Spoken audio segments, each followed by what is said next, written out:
Hi everybody, welcome to 2 Off the First for today, October the 6th, 2022. I'm Ryan Ballengee, good to have you here with us. We are presented by our friends at French Lake Resort. And for those of you who have been growing accustomed to listening to us, as now available as a video on YouTube and our website, golfnewsnet.com. Good to have you here. So we've got two stories to talk about today. Primarily, they're LIV related, and we kind of want to break down what happened in terms of LIV's ask to have world ranking points as part of the MENA Tour. We'll get into what the MENA Tour is.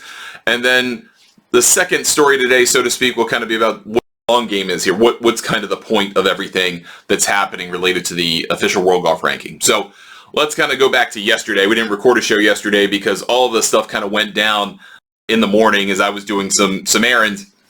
And so here's what happened. Jenna Sims, of all people, Brooks Koepka's fiance, I guess wife, to-be, broke some news, and then James Corrigan of The Telegraph, who has been kind of all over this story, then actually broke the story as a journalist, that the LIV Tour, the LIV organization, has partnered with a quote-unquote strategic alliance, a little jab at the PGA Tour there, with the MENA Tour, which is the Middle East and North Africa Tour, to effectively put all of the LIV events in the Invitational Series, and then presumably under the LIV League next year, under the MENA Tour banner, and that they allow the LIV events as MENA Tour events to earn official World Golf Ranking points, because the MENA Tour is accredited, rated by the official World Golf Ranking. They already get points. And so LIV had told this to their players. Jenna Sims had put, I believe, on her Insta story, congratulations, a photo of the guys in the field this week in Thailand. Congratulations to these boys on getting official World Golf Ranking points this week. Well, it didn't quite work out that way. And so what happened is this announcement was made, and then obviously the community of folks who support LIV were very happy, and they thought, oh, well, we're so clever, we figured this out. And so you've got that community of people that thought, okay, this is the real deal, we finally got world ranking points, and that starts this week with the event in Thailand, because the release from LIV and MENA said, oh, well, we've submitted the field as a MENA event for this week, and therefore we should start getting points today. We should be listed on the official World Golf Ranking website. Well, it didn't work out like that. And the official World Golf Ranking put out a statement this morning clarifying what they've received, what their position is, and what's coming next. And so what the official World Golf Ranking said was they received a communication yesterday at 1:05 British time, so that would have been basically relatively early morning here on the East Coast of the United States, and they got that communication declaring this new strategic alliance, the change to their priority order of giving status to players, that they obviously had to give status to all of the LIV Tour players because they are now MENA Tour members, so they had to create different categories for them to be considered players. So they concocted some, whether you were on the President's Cup or the Ryder Cup, or you won a major, or you did this, that, or the other. And so they created a priority order for entry to the events, which is really all just a sham, because these are just invitational events for contract players. So they did that. They submitted that to the official World Golf Ranking, said, this is our field for this week. We want points. And in the response, the official World Golf Ranking said, well, we just so happened to notice that your field list for this quote-unquote MENA Tour event is the identical field to the LIV Golf Invitational Series event in Bangkok. And oh, by the way, those fields are also identical for next week, the following week, in Saudi Arabia, in Jeddah. So we aren't exactly sure how this is all working out, but we need time to review it. And you didn't give us much time to review it. So we're going to take our time and review this, and you're not going to get points for either the event in Thailand or in Saudi Arabia, which means LIV isn't getting points for any event in their series, because the final event, which is in Miami at Trump's Doral Resort outside of Miami, is a team event, and team events do not get points anyway. And if you look at the precedent for that, you have the Zurich Classic New Orleans on the PGA Tour. At that point, that event does not award official World Golf Ranking points, because the official World Golf Ranking is meant to monitor individual performance, not performance in team events. So there's no world ranking points going to LIV, period, in this first season, which means the soonest they can get official World Golf Ranking points, and I mean the soonest, is their first event next year. which the MENA Tour has told their players in a communication is sometime in February in Mexico. So the soonest they're going to get points is February of 2023. And that's if, and a very unlikely if, the official World Golf Ranking Governing Board decides they're going to agree with this strategic alliance, that it's totally kosher, there's no problem with it, and everybody involved should get points. Good job, everybody. That's unlikely to happen because the official World Golf Ranking is not stupid, and they realize this for what it is. It's either a stunt or a gambit to try to find a loophole, or it's meant as PR theater to try to kind of concoct sympathy for them and gather eyeballs on them because they are unable to get world ranking points because the mean official World Golf Ranking told them no. And so one of those two things, it's either the point of this. It wasn't to try to get points, because if they had tried to get points, they would have done this 3 weeks ago or 4 weeks ago, and they would have gone to the MENA Tour and said, hey, we got this brilliant idea. The MENA Tour, by the way, has basically been a zombie tour for 3 years because of COVID.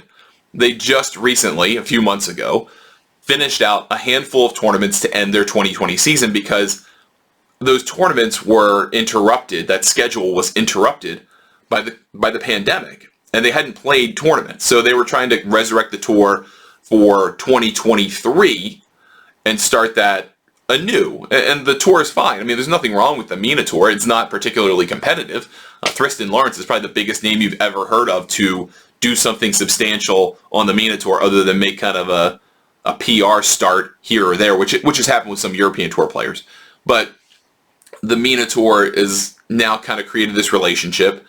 I'm sure the MENA Tour wins because they probably got a ton of money out of LIV to create this strategic alliance. There's really no benefit for them otherwise other than name recognition. All of their tournaments for next year are either worth $20 million in the LIV Invitational Series or the LIV Golf League, or $75,000 for everybody else. And there is no clear pathway, by the way, for MENA Tour players to get in LIV Golf League events because LIV Golf League next year is supposed to be the same 48 players, all of their events, all 13 or 14 events that they plan to have next year. So for the folks who are LIV supporters, they come back with the argument of, well, the MENA Tour, which primarily operates 54 hole events with a cut, has set a precedent. They get points. Therefore, LIV should get points. They offer a cut. They have full field events. So their average field size when you add in the LIV events is still above the OWGR threshold of 75. And so therefore, we've covered that base. Now we have effectively another feeder tour. Well, they already had that with the Asian Tour, and they had that with the Asian Development Tour, which is their developmental circuit. So they didn't really need the MENA Tour. I think they thought, okay, well, we've got this 54-hole precedent here with the MENA Tour. If we link up with them, everything looks kosher and the same. Therefore, it should work, even if we don't have cuts, because they have cuts in every other event on their planned schedule for those $75,000 events. And so they thought they had pulled a fast one. And the official World Golf Ranking obviously knew what was going on. They are not dumb people. And they saw it for what it was and said, hey, you know, we just got to take our time and figure this out, which is, by the way, the right thing to do, because this is going to set enormous precedent for the official World Golf Ranking. If you say you can just start up an alignment with a new tour or a different tour or a zombie tour or whatever you want to think of it as, and then just get World Golf Ranking points because you submitted a field and you say you're part of this tour now, that's a huge precedent. That sets up a whole lot of other stuff down the line that has nothing to do with the Saudis or Greg Norman or the Public Investment Fund or any of that. It just doesn't. So the official World Golf Ranking very intelligently said, hey, you know, we got to review this. We appreciate what you've put together here, but we're not giving you points for this week or next. Go get them. So what this does now is creates a huge problem for Greg Norman. If you're thinking about it on the path that Greg Norman did this with the true belief, with the earnest intent of getting World Golf Ranking points this week. And I think you can question that, because on one hand, you've got Jenna Sims who's like, yeah, we're getting World Ranking points, everything's great. But then you start thinking kind of more on a galaxy brain level and you go, wait a second. He had to know this wasn't going to work. If he didn't know this wasn't going to work, why was he in charge? Or is he even in charge? And maybe this is just for drama's sake. But if you're taking it at face value, that Greg Norman and his counterparts genuinely believed they were going to get World Golf Ranking points this week, it's a huge letdown for Norman, because now he has overpromised to his players once again before the fact that they were denied. He said, oh, well, we're going to have a TV deal imminently to his players. They currently do not have one. Now there's reporting out there that they're going to buy time on Fox Sports 1 in the United States, and that is imminent. But LIV has kind of pushed the brakes on that and said, no, we haven't committed to anything yet. We're still negotiating with a bunch of networks. Whether that's true or not, we don't know, of course. And then they did the same thing here with the World Golf Ranking. They said, well, we're going to get points this week. We figured it out. You're getting points. Hooray for everybody. And that turned out to not be true. So either everyone's in on the ruse, or some people actually believe some of this, or it's all genuine all along. You take your pick. You kind of decide for yourself on that. I have not determined for myself what the answer is on that. But regardless of the reason why this is done, whether it's theater or legit or somewhere in between, LIV isn't getting points until at least February 2023, which means their players will not earn any points through LIV until then, which means they are going to have to play elsewhere, probably the Asian Tour, because we're not too far away from the end of the season on the DP World Tour. And those events coming down the stretch, they have two significant ones. They have the NetBank Golf Challenge, and they've got the DP World Tour Championship, which, by the way, most of their players can qualify for from LIV because they're not in the top 50 of available players on the Race to Dubai ranking. Well, now it's DP World Tour points ranking. So at that point, you've got just a couple of options, and you're going to play in weak field events in Portugal, one in Spain. That's not going to happen. So you're going to maybe play Asian Tour events in the International Series. Okay, again, not going to get a whole lot of points even if you win. So you're going to diminish the entire body of LIV players because they're not earning points. They're going to go down the world ranking. And so if they go down the world ranking, that means not only are they not going to qualify for the majors in the top 50, primarily the Masters, which has a cutoff at the end of the year for the top 50, but they're also not going to be able to have a league next year starting in February where players prop themselves up because they've world ranking points elsewhere. That's not an option. So at this point, you've got a league that even if they got points next year, the 48 players who get it, you only have diminishing returns because everyone's going to continue to lose points that they haven't earned, and you're going to have 14 events that they have to move forward. 13 of them are going to be individual events. In those 13 events spread across February through, say, October, you're also going to lose points because you're not going to play often enough. Then the official World Golf Ranking formula works against you because you have to play a minimum of 40 times over the rolling 2-year period that this thing measures to not be penalized. There's basically a penalty if you don't play 20 times a year in measured events. So even if you were getting measured, your ranking goes down again because you haven't played enough over that period of time. So that even works against them. So everything is working against them in terms of the official World Golf Ranking, in terms of depressing their points. None of it is good. At the end of the day, even if they got points this week and they weren't capped because it's a 54-hole event, the winner would probably get 18 points. The winner in Vegas this week is getting 40. So you're not even catching up. You're not making up ground. And so by the time we get to February, it's worse, not better. Now we're talking maybe 12 points to the winner. Again, not much better, really about the same as your run-of-the-mill DP World Tour event. Not good. So it's not worth the squeeze. It's just not worth it. So then you have to think, okay, they have to know that. They have to know all of those things. So this is kind of story 2. What's the long game? What's the long game for LIV?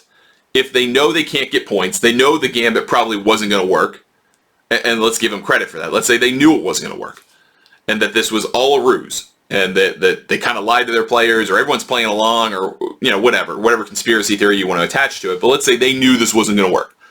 What's the point? Well, the point probably is to set up a lawsuit, right? A lawsuit against the official World Golf Ranking and its governing board. But that's not really going to work out in their favor either. Because one, you've got to go through the entire period of being examined as LIV Golf, right? So they have a submission to the official World Golf Ranking dating back to July. That's going to take a while for them to figure it out. Oh, by the way, they haven't met the requirement. They've been operating for at least a year, and they don't meet a whole bunch of the other requirements. So there's really no reason for the official World Golf Ranking to give them points. So you probably want, if you're LIV, the World Golf Ranking to go through all of that and then say, okay, we're not giving you points. Or maybe they give you points, I don't know. But let's say base case, they're not giving them points. So then you can say, okay, if you're LIV, not only did you not give us points as our Invitational Series and LIV Golf League, you denied us our strategic alliance with the MENA Tour. Now we're going to sue you. Well, that's probably going to take us into mid-2023 before that suit even starts. Then you maybe get an arbitration hearing, maybe in a UK court, where it's maybe a little bit more friendly situation, but probably not. Now we're into 2024, maybe 2025. Again, still no points, still nothing. Even the same thing as the lawsuit with the PGA Tour, and you might go, okay, well, surely LIV can win that if you're a LIV backer, but it's the same issues that stumble over the PGA Tour lawsuit. LIV has demonstrated with its actions over and over again that fly in the face of what they're suing over against the PGA Tour. I mean, they basically just formed a strategic alliance with the tour out of nowhere and thought they could. So clearly it's not a monopoly. You've got that issue. And if you're thinking in the long haul, okay, well, at some point down the line, everyone will just relent. That's not going to happen either. That's pretty clear as well. So this can't be about World Golf Ranking points. It almost can't be. Because if it is, it's a total failure. The two things that LIV needs, though, hypothetically, are a TV deal and World Golf Ranking points. I think the World Golf Ranking is, frankly, unimportant, really. I mean, I think this is all just completely unimportant. Maybe you get mired in the details of this day to day because the players say, why aren't we getting world ranking points? And we need world ranking points. Well, really you don't. Because if I'm the Masters, if I'm the USGA and I run the US Open, I'm the PGA of America, run the PGA Championship, I'm the RNA and I run the Open Championship, I could say, well, yes, we have used the World Golf Ranking as a metric to invite or exempt players in the past. We're getting rid of that. We're going to stop using that. The Masters could tomorrow just say, we don't care about the World Golf Ranking. We're going to invite the 50 best players from the PGA Tour's FedEx Cup points list as of X date, and we're going to invite the 10 best players from the DP World Tour points list as of X date, and everybody else can go pound sand. The USGA could do the same thing. PGA could do the same thing, although they try to invite the top 100 in the world. That's kind of been their thing in the last 15 years. And then the RNA has so many different requirements or exemption categories to get in the Open, and most of them are like 2 and 3 players at a time. They don't really use the World Golf Ranking, and so they don't really continue to utilize it at all. What's the difference? So if it's an access to the majors question, getting World Golf Ranking points does not necessarily equal major championship berths. It just doesn't work that way, and it won't work that way. So in the end, all of this is kind of a battle over nothing except perception. And so that is kind of where I've gone with it, thinking about it the last day and a half, and had a great conversation with Kevin Moore. If you follow him on Twitter, he's a really smart guy, good follow. And more often than not, we're talking statistics and data and architecture. But in this case, we're kind of talking what's the long game for LIV. And if the long game isn't all of these things, what is the long game? It has to be distraction. It has to be theater, PR, building up some kind of brand that, with the notion that any press is good press, to get people to understand that you exist, and then maybe be potentially offended or not, just maybe curious, and watch a stream and create a fan. But as I've said to Kevin, and I think he tends to agree, although he laid out more of a case where the LIV leadership is trying to play a higher level game than I'm thinking they're playing. And I think that's worth considering. So if that's the case, that's a lot of heavy lifting, a lot of work to create this notion that you are being bullied by the golf ecosystem, by the golf establishment, to create this notion that you're the victim here, even though you have billions of dollars to purchase players with contracts, and you have tremendous backing from the Saudi government, their public investment fund. And you were able to put on an 8-event series that was seemingly pretty successful, according to what you were trying to accomplish, and you have a decent chunk of the top 100 in the world. You got a fifth of them. It's pretty good if you're trying to think about that. So while trying to play the victim, you're also simultaneously trying to play the victor, and I don't know how you manage to do both very well. You can maybe do one, or you can maybe do the other. It would make more sense to me for LIV, for the long haul, to do two things. One, start your own ranking. The World Golf Ranking is not here for you, and even if they were here for you, it doesn't work in your favor. It's not going to play out how you want, even if you get points. Create your own ranking. Make a parallel ranking. Use the old OWGR system and give yourself points and run that every week. You could do it. And it would actually kind of be petty, but you could do it and maybe lend yourself some legitimacy. And then second, stop worrying about being the victim. Just run your business well. Because if you run the business well, all the other stuff that people have problems with about LIV probably not fades entirely to the background, but for more people fades to the background. And you can say, hey, they're just putting on good events. They're just trying to run a tour. They're just trying to do their own thing. That is probably being the true maverick, as opposed to trying to say, but you have to accept us. You have to be nice to us. That is from a position of weakness. A position of strength is, you guys are over there doing your own thing. All right, you don't want us to be a part of it. We're going to do our thing and we're going to do it better. And if we do it better, then everyone will forget about all the other stuff that's bad about LIV or perceptually bad about LIV, depending on where you come from. That's the way they do this. Otherwise, it is a waste of their time. The shelf life of the product is relatively small. And if you think about LIV's valuation, which it has to be a business at the end of the day, this is a PR exercise, I understand. But if this is, and you take it at face value, that this has to be a business that has to make money, if you don't have World Golf ranking points, but you sound weak about it, then that ruins your value. If you don't perform with a good product and you're too worried about other stuff and being offended about other things, that affects your valuation. If you are paying to be on TV, that affects your attempt to evaluate your franchises, these team ideas, which some have notions of $1 billion per team, which is preposterous. But even if you said they're worth $100 million each, that still takes a hit when you're paying for TV. So the end of the day, all of this stuff about the World Golf ranking is just a waste of their time. And if they want to get somewhere, they've got to do it running their business their way and leave everything else to the side.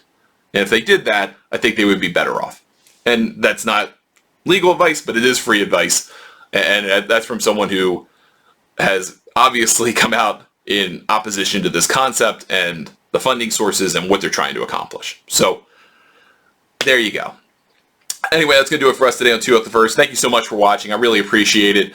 If you listen to us through a service where you can rate us 5 stars on your podcasting service, we would appreciate that. It helps us reach more people. We'll be back tomorrow with a new show of 2 Out the First, our final show of the week, or at least Friday show of the week. And hopefully we'll have some action for you from outside of the very inside baseball world, the official World Golf ranking. We've got a bunch of events taking place already. Thursday on the European or the DP World Tour, the PGA Tour, and the LPGA Tour. We've got the LIV event that starts tomorrow in Thailand, and we'll see what actually happens on the course this week. So we'll talk about that tomorrow with you on 2 Out the First. Thanks so much for listening or watching, and we will talk to you tomorrow.